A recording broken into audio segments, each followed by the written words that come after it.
Hello there, ladies and gentlemen, and welcome to the State of the Empire for turn 54, actually. Now, I've been thinking about how I want to do these in the future, actually. I think what I might be doing is actually potentially making this a more interactive part of the actual series itself, so that might entail potentially having like a day in the week or something like that at some point in the actual month, in regards to actual terms. And I need to figure out how I'd actually do it, but maybe having it as some sort of like, almost like a podcast, really. Which could be rather interesting, actually. I think the way I might do something like that is maybe have... maybe like an email setup or something like that, so people could email in if they want to be part of the actual podcast sort of thing. But also I'd be looking for people that would have knowledge on this era and time as well as the game. And it could be quite interesting. I think something like that to really expand upon the actual State of the Empire videos and really make it more of an informative series as well. That could be quite interesting. So, I'll have a discussion on that one. Well, I'll have some thoughts on that one, actually. So if you guys do have any ideas of potentially what you'd like to see or how you think that could be accomplished, do let me know down below in the actual comment section. That would be really quite good, actually. Really superb. Okay, so moving on to the actual State of the Empire here. So, turn 54 then was actually really quite... Well, turn 53 was okay. Turn 54 was good. It's not like... it's hard to say. It's been a long time since we've had a turn when... I don't know if we've ever had a turn where things were like, oh wow, you know, this is amazing. But I'd say it was a very adequate turn. I think it was a good turn. A nice turn, I suppose, is the way to put it, really. As far as it goes... we'll take a look through the combat reports over here, then.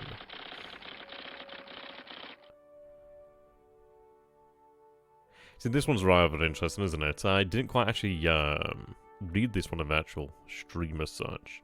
So, Task Force 184 encounters a minefield at Merrick, so it's good to see that the actual minefield is still actually active at Merrick. Though I can imagine it's much dissipated by this time, it wasn't that large to begin with. But we can see here the Surabaya, if that is indeed how it's pronounced. 2 mines cleared there, which is rather interesting. I do find it interesting, but I do have results, well, I have information in regards to that. It is a good thing they actually put a torpedo into her, and if she's indeed clearing those mines, so that's good news. But if he's indeed clearing the mines out at Merrick, that definitely indicates that he's wanted to move additional ships through that area, but it does actually indicate that those mines have been a factor in how much he moves out of there, so that's nice to know about. We do see the I-153, she was hit by the Jupiter as she was moving through the Osthaven Straits. Definitely not the easiest place to move through there either. The straits are shallow waters, so we were quite lucky to get the I-153 through there, well, the 153 through there. She took, I don't know, she took fair, I don't know, maybe about 1/5 sort of damage, but a fair few points of damage, maybe about 16%, I figure, 16+%, I believe it is to her systems and a little bit of flotation damage. But overall, she's made it through, so that's all that matters. The other three submarines did make it through as well. Now, we do see this one over here, and that's the actual issue this turn. We did hit the perch 4 times there, supposedly, with our ASW assets. No real hard-hitting depth charges there, but enough to cause some damage. I think it was mostly like just taking on a little bit of water there, so just, yeah, rough damage, but nothing really too bad. The issue is, though, he has now spotted the Mikazuki, or Mikazuki, the Ayanami, the Torpedo Boat Manazuru, and the Congo Maroon. So... the question comes down to really, we know that the actual task force has 1 out of 5 detection over it at the moment in time, so he really doesn't have much in the way of detection over the actual task force. It may be that only due to its actual encounter with the submarine there, the USS Perch, that he has any detection over the force at all, really. So that indicates there potentially that his actual aerial naval search in the actual field itself isn't too particularly spectacular, which is actually quite good. I mean, if it is indeed lacking, if there isn't that much in the way of actual aircraft out there, then that really does help us out. That's going to be quite a major asset for us. Now, I realise I've just had the actual game behind the actual screen there. Oh, I'm a silly Billy there. Apologies about that, guys.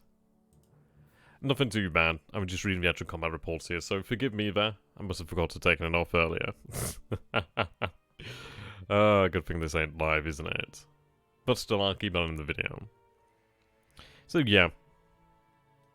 I bet you guys thought I had a really good memory there. Ah dear. So you see the amphibious assault over here at Buna. Obviously this is the 56th Division, as well as some engineers that have been unloaded. Now we do lose 278 casualties, about 13 squads, 15 squads, yeah, 15 squads are lost unloading. And that's really lost in the surf there, which is unfortunate, but it is just, it's just how it goes. I mean, amphibious landings have really not been around for long, and they're still a difficult thing to perform even to this day, so to be expected there, really. Now, this was really quite the greater aspect of the turn here, really. The morning air attack at Changtai.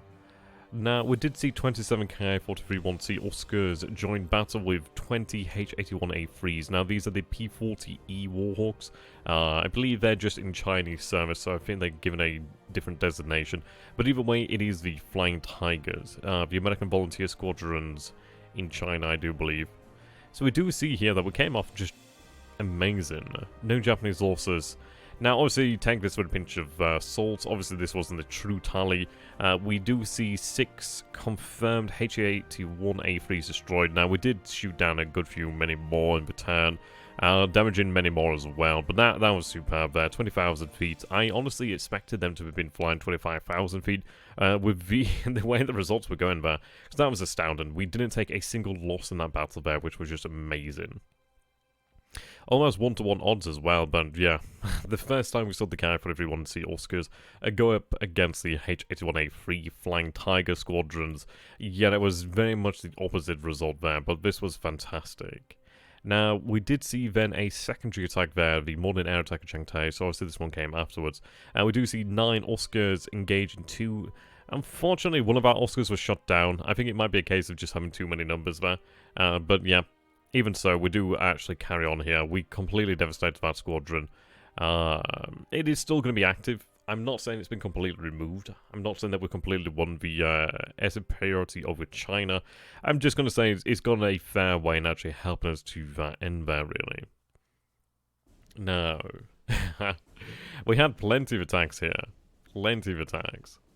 Interestingly enough there, you can see that we do have the 250 kilogram bombs and then 460 kilogram bombs actually, which is really rather intriguing. Now they were trying to hit the Finch there, no success really for some time. And we do see over here another morning air attack at Changtai, and this was conducted by 42 Ki-21-1C Sallies. Unfortunately, they went through without that actual escort. We do see 1 H-81A3 respond to the actual raid here. 2 Sallies are damaged. I can't recall if I think this was due to the actual flak, as the H-81 did turn away, I do believe. Now we destroy 1 H-81 on the ground. We damage another one, it seems, and cause a few casualties. Nothing major. 2 airbase hits, 9 runway hits, and we were flying at 12,000 feet. We are actually lowering our altitude here. That was mostly conservative, to be honest. We do see our air attack at Bataan. Now, this is actually the turn where we took a hell of a lot more in the way of actual flak damage than we have done in the past. But it is to be expected. Bataan is indeed a fortress. There's a lot of artillery there and a lot of AA. Carrying on there, we see more air attacks against Manila. Well, against the Manila Bay defences, obviously at Bataan. A follow-up attack there at Changtai. 1 H-81. H-81 there does fly out. But no damage really inflicted on the aircraft there, but additional hits on the airbase and the runway. Again, every time we're trying to hit the Finch. We do hit the Finch later on in the turn, as you can see. But that's quite a lot of aircraft, but at the end of the day, it's worthwhile. She's not gotten down, but I can imagine she's probably quite heavily damaged. We do see the big battle over here at Oversingapore here. Interestingly enough, the weather is thunderstorms in the area. Which would explain why, because I do not believe that we actually had any of our bombers go through there, the Ki-48s. They unfortunately did not actually join in the battle here. So it was actually between 63 A6M2 10 H-81A3, so again these are Flying Tigers I do believe, 9 Buffalo, 18 Hurricane 2B Trops, 12 B339Ds, 20 P-39D Aircobras, and 11 P-40E Warhawks. Now, the results were 6 A6M20s, A6M20s destroyed. We do shoot down 1 H-81 Free Buffalo, 4 Trops, 4 B-39s, 5 Aircobras, and 2 Warhawks. Though, of course, this result isn't the actual real result. We do actually destroy a lot more aircraft. We do, in the end, lose about 12 zeros in total. 8 are shot down, it seems, and 4 are lost to operational losses, basically written off at the airfields. Okay. We do see the bombers in China trying to attack the 38th Division near Kuelin. Again, same there. The 18th Division. Now, this was quite interesting. This was actually the first time I've seen the Ki-27s do something good for a long while. They do actually manage to shoot down 2 of the free 139 WH-3s, which was actually quite good. But the interesting thing is, it's like he seems to have thrown just these smaller attacks against Johorbaru. I don't think they're really intended to do much other than be some sort of spoiling attack. I think he's just trying to throw something against the wall and hoping it'll actually hit. The Gar again do Talagi. We have really increased the amount of ASW there, but it's still been a pain. I'm surprised where he's actually kept the Gar there. He does have a propensity to actually keep his submarines in the area, even if they are being attacked, and repeatedly attacked at that, really. The more detection we have, the better, really. So, another ASW attack near Waganai. Obviously, that's near Sakhalin, and obviously by Hokkaido. ASW attack near Newcastle. Now, that is by Australia, actually, which is rather interesting. So we detected the Perkins. And we do actually see a small task force down that way. Pre-invasion action off of Manadao. So obviously we do see the patrol boats there opening up with the Kashumaru, which is nice. A little bit there. Only 9 guns fired in defense. The amphibians landed there. Fortunately, no troops are lost. But then we go on to the next big part of the actual turn here, which is the ground combat at Changsha. Now, this was a Japanese bombardment attack. Basically, we've opened up with every gun that we had there. Now, granted, it looks like we came off worse there due to the 220 casualties reported. But if you take a look at that, 2 destroyed, 13 disabled. We do lose 5 guns, but 1 destroyed, 4 disabled, 2 engineers disabled. As far as it goes, I can imagine those are, well, mortars, potentially. I feel like the guns probably lost were mortars. It would explain it due to their being lower range. But the thing is, we did have everything there opening up. 110,000 troops there opening up. For the most part. Obviously not entirely so. But yeah, you can see there, 2 destroyed. Not bad, really. The disabled squads can be recovered. We do inflict 8 destroyed squads upon him there. So we destroyed 7, we disable 8. 1 non-combatant is destroyed and 2 disabled. So 204 casualties, but the thing is, his casualties are more so in the way of fatalities than our own. We don't destroy any guns, unfortunately, but I think this is due to have the mortars actually in the battle, to be fair. But then it could have been just really any sort of guns. The thing is like, there's that many guns opening fire across that many different units. I'm not entirely sure which one it was that took the losses there. But ultimately, we really are just ramping up for a huge battle over here at Changsha. Like, there's a lot of artillery here.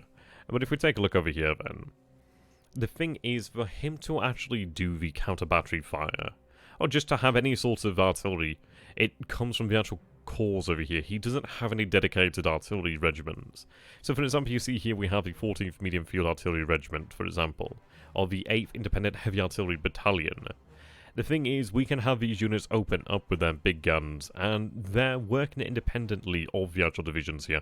So that does give us an advantage in the fact that I can actually have my divisions just basically resting over the actual turn without having to actually open fire themselves, and it does mean they're actually, it's more economical as well, but not using a huge amount of supply. And the thing is, it's like this turn really did drop us a good few thousand tons of supply there, I believe. It used a hell of a lot. And so the thing is, if we're using a hell of a lot from one battle, you can imagine that each time he's running the counter-battery fire, it's going to be costing him more supply, which is fantastic. That is going to be how we break him there. So we do see a bombardment attack at Bankao. Now, we do lose 13 casualties over here, so for 1 squad being disabled, we will be attacking over here at Wankao next time, well, next turn, as a engineer regiment has arrived. I'm hoping that will be enough. There's a good few troops over here, but I'm hoping that they've been just really beaten up over this time. They've been under they've been under a bombing campaign for some time, and ideally they're somewhat starved of supply, so ideally it doesn't take us too long. Over here at Puchang, we actually do have a very nice, successful battle there. It's been quite light, actually. We did have only a few tens of casualties in the last turn. And again, here we have 42 casualties, 1 destroyed, 2 disabled. However, we destroy 1 squad, but we disable another 20, 1 non-combatant, 1 engineer, so 178 casualties in total. You can see here, actually, the terrain working in their favour, but the experience is working against them. We do have the advantage of our leaders here performing well. We reduce the fortifications from level 2 to level 1 as well, so we should do theoretically better in the next turn as well, which is nice. You can see our adjusted assault here was 194, but adjusted defense was 59. So we'll see how the unit goes. We might need to just give it some time to rest as well, but if it can keep it up, then we should be able to drive them out from Puchang in the next turn more than likely. Now, at Numea, we have decided to actually rest our forces, but the thing is, you can see here, we opened up 132 guns, so you can see that we opened up with the 5th and 3rd Mortar Battalions, the 2nd Field Artillery Regiment, and the 17th Medium Field Artillery Regiments. Now, they opened up against the 4th Australian Brigade, the 5th RAA, Coastal Artillery Regiment, the New Caledonia Detachment, the 39th Australian Battalion, the 4th Australian Light AA Regiment, and the 21st New Zealand Pioneer Company, I do believe. So, the good news is we actually disable 2 squads there, 1 actual squad, so that's obviously the infantry there, and we destroy and disable a non-combatant and destroy an actual engineer squad there. Really quite good there. Like, 132 guns is not a huge amount. It's still a decent amount of guns, but it's nothing massive. It is approaching a division's worth of guns. So it is a fair amount. Well, to be fair, I suppose it's one of these things. It's a fair amount, really. Yeah, it's a decent amount of guns, I suppose. It's nothing massive, but it's nothing insignificant either. It's just the fact that most of this is probably made up with mortars, or at least a good half of it is made up with the mortars. But inflicting 34 casualties there is nice. You can see here that we still have 237 assault value, he has 12 assault value, so his troops are basically kaput at this point. They can defend due to their disabled squad still fighting the defensive actions, but the thing is, it's like once we rest our men to a sufficient degree, really build up their AV again, we should be able to defeat him. He may build up the actual fortifications, but the thing is, it's like, it won't take us long to really hurt him. So, we need the actual rest. But Numea, it won't take too long there, really. Now over here at Manadao, we really did come close to actually cracking it. And I was very hesitant for a long while as to actually whether I should order another attack in the next turn or not. I decided to actually order a next turn. The reason being we do have reinforcements being shipped out from Davao, obviously from the island of Mindanao. So they're en route. They're about 2 days out. So what we're going to do then is see how the deliberate action goes next turn.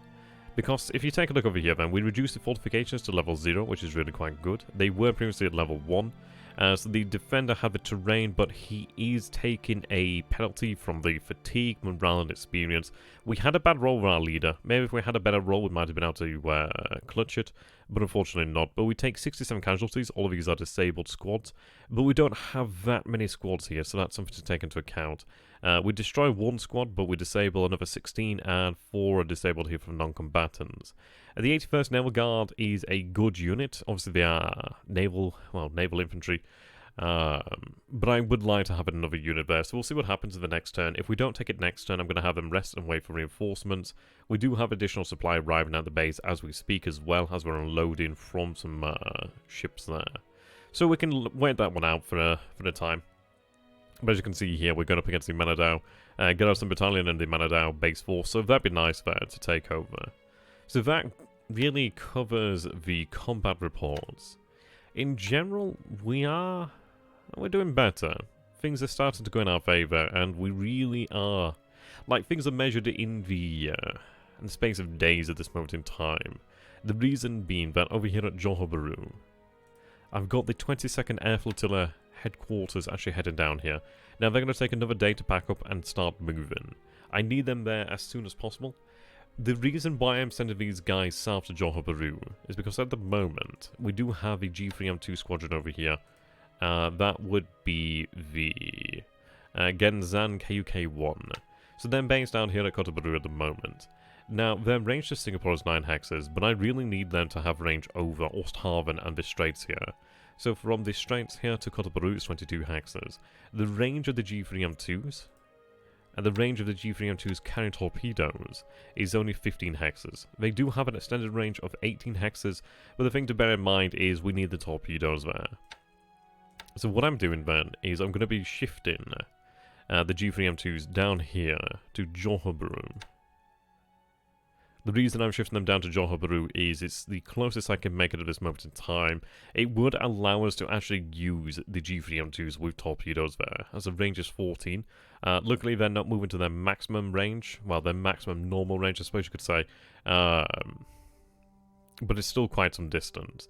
The issue is, as well, there's a lot of targets in between this area as well, so it's not really perfect. We are looking to try and snag Singkawang and other bases closer to this strait as soon as possible. But it really is just a matter of days. I really need this to get shifting. As soon as it's down there, I can start to run out the naval patrols there. The issue is going to be really how to escort them. And it may come down to having Zeros potentially placed closer over here, which could be done. I mean, from Singkawang, let's take a look. We'd be looking at 13 hexes, which is still a considerable distance, but it's a little bit closer. For me to really get something in, I could fly maybe A6M2 Zeros from Katapang. But the thing is, we don't have an airfield there, so it's kind of ruling that one out. Billiton could be done, but again, there's no airfield there. We'd really need an airfield, and there's not a huge amount of options here that are close by. Not a lot of options. So it might be that we just have to try and use carrier support. I.e. carrier Zeros really to do that sort of role there. But it's one of these things. I think the A6M2 Zero. Now, speaking of A6M2 Zero, and obviously other assets over here, and we'll get into that in a moment. So, let's take a look. So, with their drop tanks, they do have a maximum range of 14 hexes. So they could technically fly an escort from Johor, but it is really the maximum extent of their range. It is going to be pushing V0 to its limit there, really. As we'd more than likely take a lot of operational losses, but it might be worthwhile just to make sure we have some escorts. Now, I did discuss actually with Infinite Monkey as well. Infinite Monkey has been really quite generous and has dedicated a large amount of time last night to actually going through the actual save here. It's things that we've discussed, but he did offer to do it for me, which is really nice of him, as it's just... Sometimes there are things where I'm just a little bit too lazy, so I do appreciate it. But I have gone through the actual turn itself and really just gone through the actual changes made and approved of them. They really are just in regards to actual squadrons and just pilot trading. So I'm going to go through that. There's a couple of light changes, but yeah, nothing too serious. Nothing game-changing here. So what has been done is Infinite has put all the Mutsuki and Fubukis into a task force to return to Kobe and Yokohama to upgrade, which is fine. His reason is basically, as we discussed, that they don't have depth charges, so it's worthwhile to just bite the bullet and have them sent home to be upgraded, so we can actually have them given depth charges to make them just more useful all round, which is most useful, really. It really is just worthwhile. As at the moment, the only reason for them to be in the war zones is in a surface action, but the thing is we don't have that much in the way of surface actions, so it's worthwhile to get them back there. Okay. Yep, okay, moving on from there. He started conversions of XAKLs to PBs where they're available, which is fine. So obviously that'd be in some areas of Japan where I might not have seen them, so that's quite nice for him. He's adjusted our ASW groups to have patrol boats at similar speeds, working groups of 3, which is quite nice of him. It's just little things like this. Sometimes it's worthwhile to... It's like a writer. They'll have an editor come in and just help them out there. Yep, indeed. Beyond that, he says... let's see... Right, here we go. So the Bako NGD Detachment T1. Now this is a unit of, D3A1 Vals. The reason he's transferred them from Canton to Shanghai is so we can have them transferred into Japan and really transferred aboard the Shoho so they can be resized to a size 30 squadron aboard the Shoho. which is worthwhile. It means that we have a lot more naval dive bombers, but more importantly, I can use them for naval training. Well, increasing the amount of naval pilots training as well, which is really quite good. There's been some other changes. You might have noticed, those of you quite astute, that we have seen the reduction over here of numbers. The reason being here, let's see. Okay. He's rearranged Imperial Japanese Navy fighter pilots, put 81 plus in the training command. Sent high experienced low defense naval pilots to the 3rd KUS to train defense skill. Okay.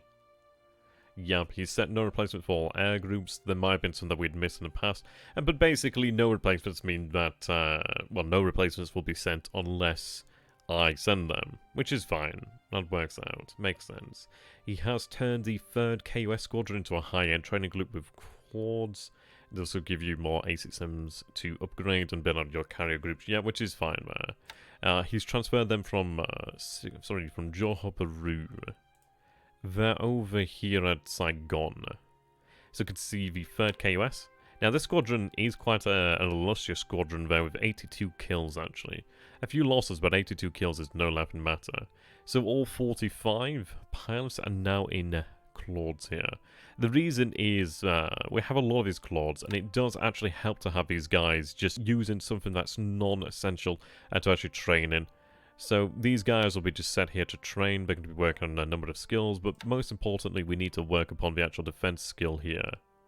Well, defensive skill, I suppose you could say. Not defensive naval, but defensive skills. That's what we need. Okay. Now, something as well. He's transferred the 59th Sentai to Saigon and split it. He says he's then upgraded one segment to Ki-431Cs. This allows you to use up the Ki-431As in one section of 59th Sentai and upgrade the other two. Indeed. Okay, so you can see over here then. So we've got one section that is in the 1C Oscars. We've got two sections over here that are running the 1A Oscars, which is good. It's a very good and sound decision. The reason for this is it uses up all the 1A aircraft that we had in the pool, that we had remaining, and it means that we have additional aircraft to actually train in, which is really, it's worthwhile. It really is worthwhile.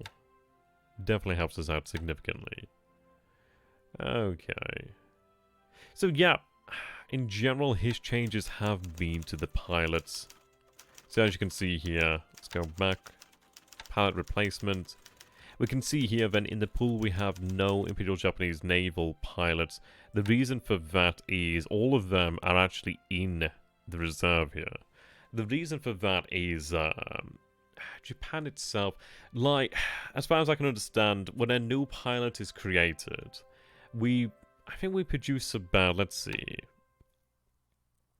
Yeah, it looks like we replace about 150 pilots. As to whether it's each month or each quarter, it's about 150. So you can see there that experience upon arrival is at base 35, I believe. I think that is the base amount of experience that they'll arrive with. It can range up or, well, yeah, up or down to 35, but 35 is the base. As the war does carry on, our pilot training will degrade. So basically what happens is, all the guys that aren't in the reserve, that are actually in this pool over here, will arrive with a reduced amount of experience. So the actual thing is to do, as far as I understand, is have them dumped into the reserve pool over here, so that they actually keep their experience and they'll actually grow in experience. But basically, they're not gonna lose experience as far as I'm understanding it. I'm not explaining that very well. I'm sure Infinite will be able to explain it in the future, or we'll be able to figure that one out in the future as we go through it. But yeah, there's a lot of nuances to this game, which is really awesome. There's a lot to learn. There's a lot of behind-the-scenes mechanics that would actually learn it together, which is superb, really. Okay, so he says after that then. Right, okay. Your highest experienced Imperial Japanese Army fighter group is the 77 experienced 64th Sentai, which is flying the Ki-431Bs. Your best pilot should be flying the Ki-44s. So he says, I then shift the next best tier, 65 to 75 experience, off to the home islands to fly Combat Arbitral and Nades. They will gain experience flying Combat Arbitral until they get either rotated to Training Command or I get a decent fighter. They will not die of flimsy aircraft. I train the Imperial Japanese Army fighters to 70 air, 70 defense, and then use them to escort and carry 43-1Cs. Those that survive to get 60 experience, I rotate to Combat Arbitral somewhere instead of escort. Yep, so basically says this is just the first part of his actual training regime. So yeah, that more or less covers the changes there by Infinite. Really very nice of him. It took it. I can't imagine it was a very quick thing to do, so that was really nice of him. And it's just fantastic to have people that are so involved with the series and help me out. At the end of the day, it is really nice. There's a lot of things that you really have to learn as an Imperial Japanese player. There's a hell of a lot of onus on myself. So I do appreciate people coming in here and giving me a hand just to learn. So, okay. Now, I'd be using my drawing tool, but since the Windows update, I can't, so I'm going to have to reinstall that. But what we're going to be doing over here in the syllabus area is originally we did have plans to actually land upon the base here, land upon the island tomorrow and take the base at Kopang. Instead of doing that, what we are doing here is we are sending this force out here then. So this force is heading to Makassar. They're kind of the 4th A detachment. Now, Infinite has these guys over here, but for the time being, I understand his reasonings for taking them out, but in this situation I'm going to have them shifted back in there. The reason being, well, I'd rather have an additional escort there. So we're having these guys headed to Makassar, which is going to be very good. Now, I've detached 3 destroyers here from the Kitabutai, well, the MKB. We do have a force over here, so let's see. Yes, we have the Yamashiro, the Issei, the Hyuga, the Nachi, and the Ashigara. And the other destroyers here that were part of this force are obviously heading back to Japan to go for those upgrades. I do have the 4th B detachment being loaded upon these transports over here. These guys are more than likely going to be heading for Kopang or potentially another base in the area. And we need to find bases that obviously do not have coastal defense or really much in the way of actual defenses. But yeah, Kopang would be great, as it would obviously give us a base here to cover the Timor Sea, and ideally isolate the base there at Darwin, try and prevent anything moving out in this area, and really prevent Darwin from being much use to him. As eventually we'd like to move upon Darwin, but that's going to be some time from now. But indeed, what we're doing here is that surface force is going to be moving out to Makassar. They're going to be met by this force here, the Task Force 135, which is made up of 3 destroyers here. So they're going out there to meet up with the actual surface combat unit, well, surface combat task force, which are heading over here to Makassar to try and enable additional security in that area. I don't know what his response is going to be, so I'm a little bit worried. We can see they're moving over here. They will not arrive at night, they will arrive in day. So there is some time where things could go potentially wrong. These guys over here, they're set to absolute. Basically, it's a do or die situation here. We do have the MKB, and I was actually really going over this for some time, as they're currently sitting in a ocean shallow hex. And beyond that, I really couldn't say where they could be doing any better. I considered moving them over here to have a landmass blocking any units, but the thing is, it's like I'm moving them closer towards the enemy, and we don't know if he has any aircraft. I don't want to be detected. Currently, MKB is undetected. They're in a fantastic position. There's really not many shallow hexes here in this area. There's the one here and the one here. Beyond that, you see there's a lot of ocean deep here. The shallow oceans are over here. But of course, the reason why we're going into the shallow ocean hexes is because it means that we are dramatically more effective against enemy submarines. We do have a very good chance to actually knock them out or really quite heavily damage them, so it's an excellent place to be. On top of that, the MKB does have some additional defense in terms of physical barriers here. So these are coral reefs that are actually preventing access. So, for example, a task force would have to go to here and then down and up, or to here, up and then down. They can't just go directly towards the actual task force. It does give us some actual time there. But yeah, I wanted the mini Kitabutai to be... I mean, from this position here, they're 3 hexes away. With 2 hexes away from the actual task force now, we are running a long-range combat air patrol as we speak. Let's see. Not you. Not you either. Right, here we go. Yep. So the Yamada detachment to, well, yeah, they're going to be sent there to basically run long-range combat air patrol over Task Force 98. Basically, they're going to be following these ships along. They're going to be there to provide air security. We do have the same coming from these KI-43-1C Oscars over here. Sorry, 1B Oscars. The 64th Sentai, they're going to be running long-range combat air patrol as well over the Task Force 98. So, what we're hoping for here then is we have shifted around some of the actual torpedo bombers. Like, for example, I've shifted 2 of these, so we have the Tateyama KUT-1A and the 1B here from the other carrier. I forget which carrier it was from. But basically, they were aboard Taiyo, I think it was. Yeah, they were aboard Taiyo, and Taiyo has no actual torpedo capacity. So I've shifted them aboard the Ryujo, so that takes us to 48 out of 48. And it means that we have 21 torpedoes here. And yeah, we've got now a good few torpedo bombers, so we can actually make use of those torpedoes, and it just means that we have a higher striking potential, which is very good there. We do now have 25 A6M20s aboard, which is fantastic. We'll have another 4 ready in 2 days, which is very good. At least it gives me time to shift around the aircraft aboard the carriers if I need to do so. So that's the general purpose there. We do have the other Zeros running a combat air patrol, but in general, they're going to be running escorts. We are going to hope that within... Yeah, the B5N1Ks have a range of about 7 hexes, I do believe. Let's take a look. Yep, 7 hexes is the range at which they'll carry the 18-inch Type 91 torpedo. So if you take a look over here, then that's 6 hexes... There we go, 7 hexes. I'm hoping that we might be able to detect the enemy out this range. I do have the Chiyoda. She's running 100% naval search with our assets. Also, we do have a naval search being run by the ships as well. And yeah, we're just going to try and discover anything in this area. You can see here that Task Force 98 has 1 out of 5 detection. So he knows that there's an actual amphibious, an actual troop transport in there. He's only seen 1 as far as I'm aware, so it's going to be a question of how much is he going to make of that. It depends, really. It really does depend.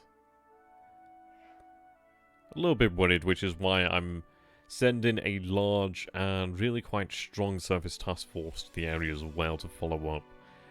Ideally they make it, but we're not too far out here. We will arrive at night. Ideally with plenty of time there. But I'm going to get the vast majority of the forces off the boats here and onto the beaches of Makassar. If I can get sufficient amount of men there at Makassar, then at least I can take the base. So I'm going to need that. We do have additional logistical assets arriving here in the area. So for example, we do have... that arrived, I believe, in the last turn. Yeah, the 9th JNAF company here. So they're unloading from the APDs. I've got... Not you. We've got 2 mine layers on the way as well. Now these guys actually do have some depth charges, so they're not too bad as well, but it at least gives us the option to use mines if we so wish to do so. We do have this task force over here. Now this is kind of the 23rd Air Flotilla, and a decent number of supplies there, which is excellent. They're heading into Kendari. I do have 2 APDs here, the Shimakaze and the Nadakaze. That's carrying the 3rd JNAF company. They're going to be arriving with a few hundred tons of supply, about 239 tons of supply. They're going to be arriving in Kendari, potentially tomorrow as well, or at least the day after. But definitely very soon, so we'll have those additional engineers there. We do have these forces over here, so these are kind of some anti-tank guns, some artillery, but you can see here some AA and some aviation engineers. I was talking about having those anti-tank guns shifted elsewhere, but I reckon they'll probably be quite worthwhile here in Java, as the Allied forces might indeed have some armour, or at least they'll have some vehicles. Maybe some armour. I doubt it that they'll have armour, but it might be nice to have them for use against vehicles of some nature. But they'll be there. So, as far as it goes, we do have our task force over here, 172. So, I'm hoping that we will actually crack the base out of Manadao. But these guys are on the way just in case we don't. I do have this force over here that's been shifted out to take Ternat. Or tonight. We have this force here that is loading up the 16th Army. That's going to be transferred over here into Kendari. I do have this task force as well that's being shifted over to Kendari. And we do have the APDs over here. So the Minikaze APDs and then the Fuji and Hagi, which are Momi class APDs. Now they're carrying elements of the 65th Brigade. So as you can see here, just shy of 2,000 troops there that will be shifting there to the base at Ambon within the next couple of days. What I'm hoping to do then is shift these guys over, but get some supplies sent out from Kendari, or potentially have them carried via APDs into the base there at Ambon. Now, there are some coastal defense guns here. I'm hoping that these APDs will be able to slip in here without taking too much of the way of damage. On top of that, we do have the 5th Air Division that is being moved over here, escorted by the destroyer Matsukaze. Indeed.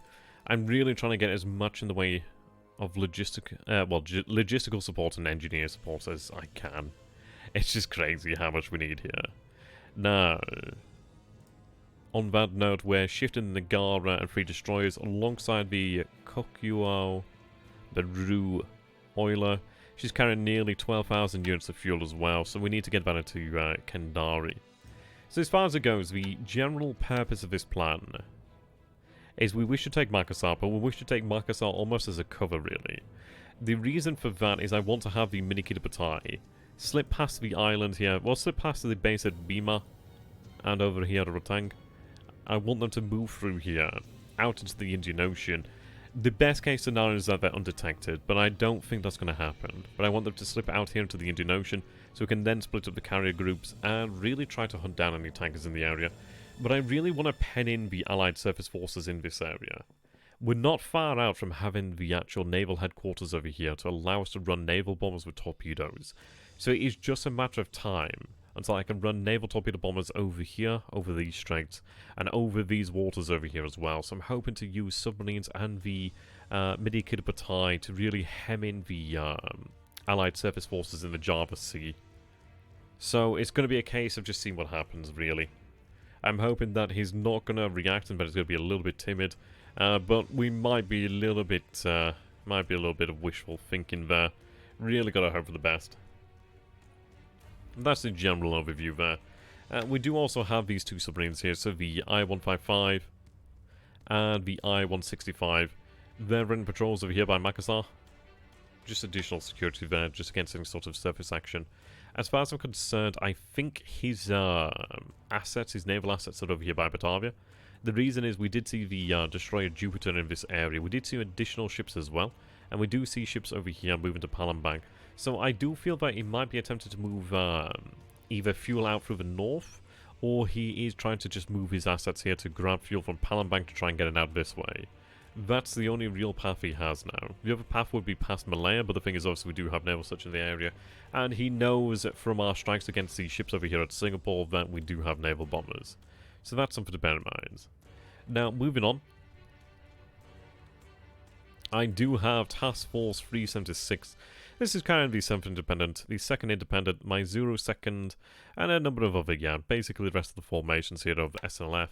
They're moving down here towards Manus. What I'm going to do is, once they arrive closer to the actual base, is figure out how to actually split them up.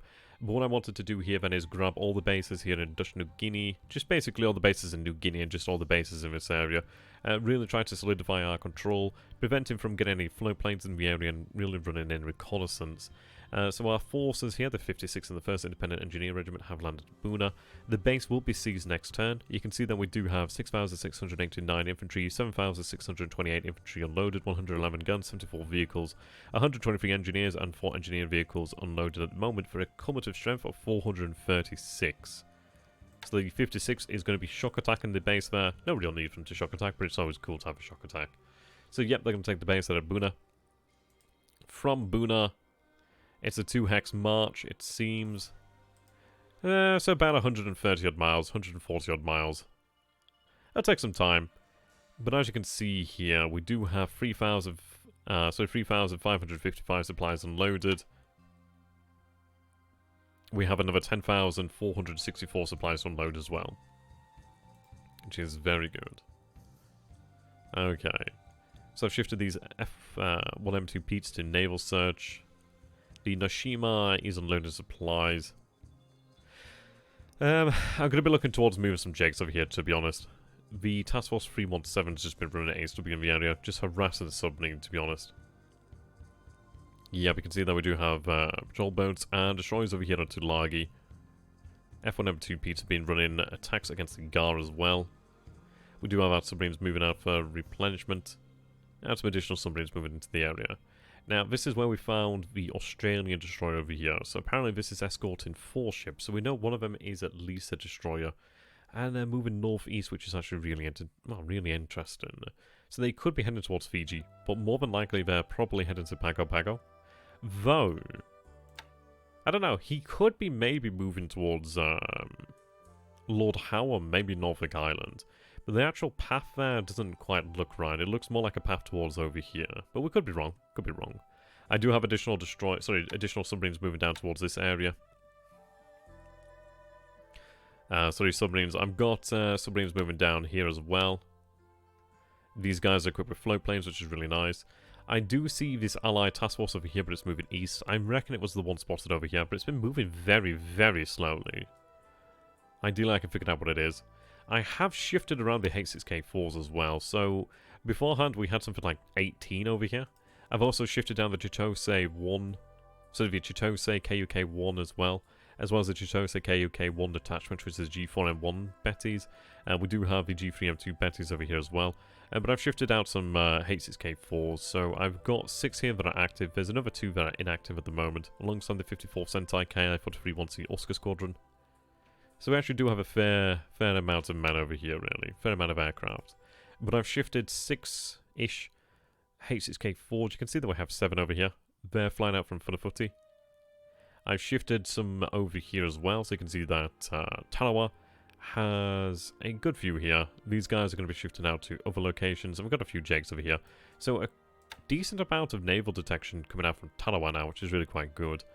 We have H6K4s over here, as well as some G4M1s at Roynema. I mean, that's 11. That's actually a pretty damn decent number of aircraft there. Obviously, naval search aircraft over here at Niwatok, and these other bases here. I've moved some H6K4s. These were the guys from Tarawa over here to Wake Island. I had some that were... No, actually, they might have been from Funafuti. I think they were from Funafuti, and I've shifted them over here to Wake Island. I think I shifted the H6K4s from Tarawa over here to Midway Island, and then the H6K4s that were at Midway Island over here to Panamashiro Jima. So yeah, we can see that we've got 2 of them over here. We do have 1 in reserve that will arrive as well soon enough. Okay. Now, we did detect a task force over here, but we couldn't actually track it down, unfortunately. Couldn't catch it. So these guys are heading back towards the Lion Islands. So as far as it goes, really, we're gearing up for the divisions to arrive here. Like you can see, for example, I've been unloading the 48th Division.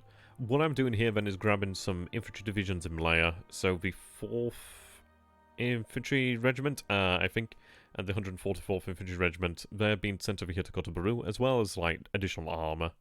They're being sent over here to Kotobaru. The reason being, I want to be able to put together an amphibious task force to go ahead and take out Singkawang and other bases in the area as well. I mean, that might be our best option. It's a level 1 airfield, which isn't particularly amazing. 12 hexes away versus 14 hexes at Johor Bahru. Still something of a win there, but there's no perfect results there. We do have I-159 and the I-157 heading this way as well, so that's quite good. So yeah, as far as it goes, I've bought out some... I think I bought out about 3 or 4 artillery regiments from China and Manchuria. It was a shame as well because I was saving up to actually buy out a division, but hey, needs are what needs must be. They're heading down here to Shanghai, where we're going to be loading up the 21st Infantry Division. We're waiting to load up the 38th Division, but obviously it's got a long way to march down here to Canton. So we should have within the month... Well, yeah, within the first half of the next month, we should have another 3 divisions over here in Malaya. I'm going to be looking towards actually buying out additional engineers and artillery as well to have sent to Malaya. But the artillery that's been bought out so far is going to be sent over here to Luzon, more than likely, to aid in the actual siege of Bataan. But we'll see about that. I might have them sent to Malaya. It depends really what the situation is. And we're going to be launching our deliberate attack here, the first one for a long while, against Mankau.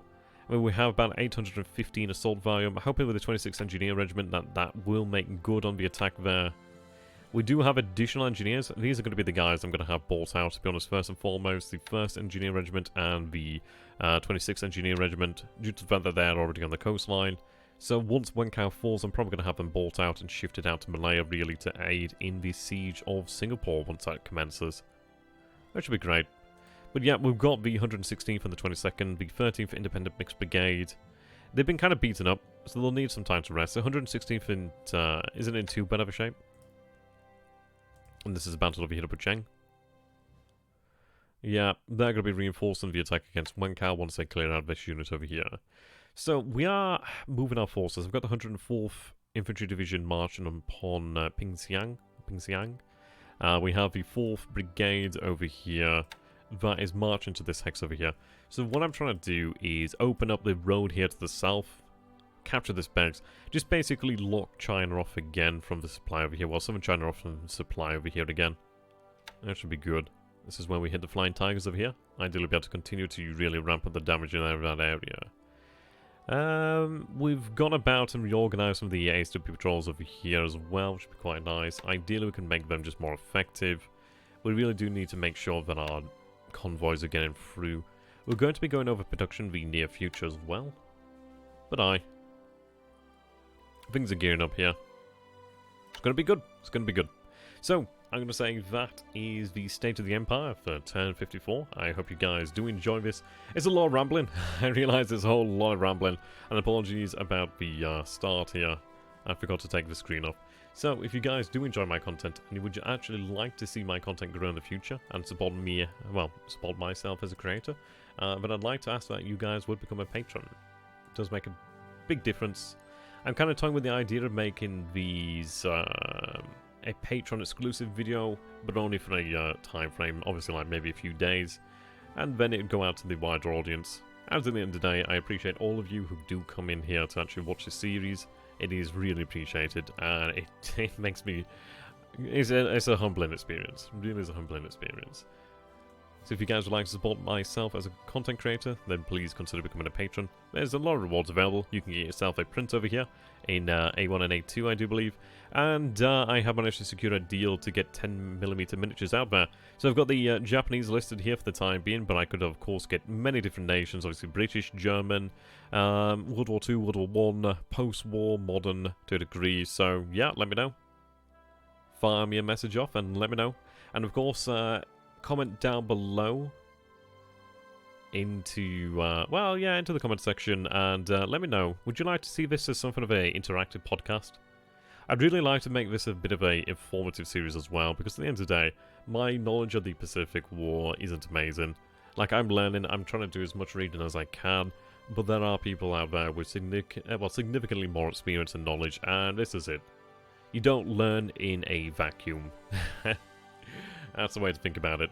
So, until next time, guys, thank you so very much for watching. I hope you guys have enjoyed this, and I hope to see you in the next episode. So until episode 55, well, turn 55, Tenno, Heika, Banzai. Have a beautiful evening, and an even better day, guys. Goodbye for now. See you in the future.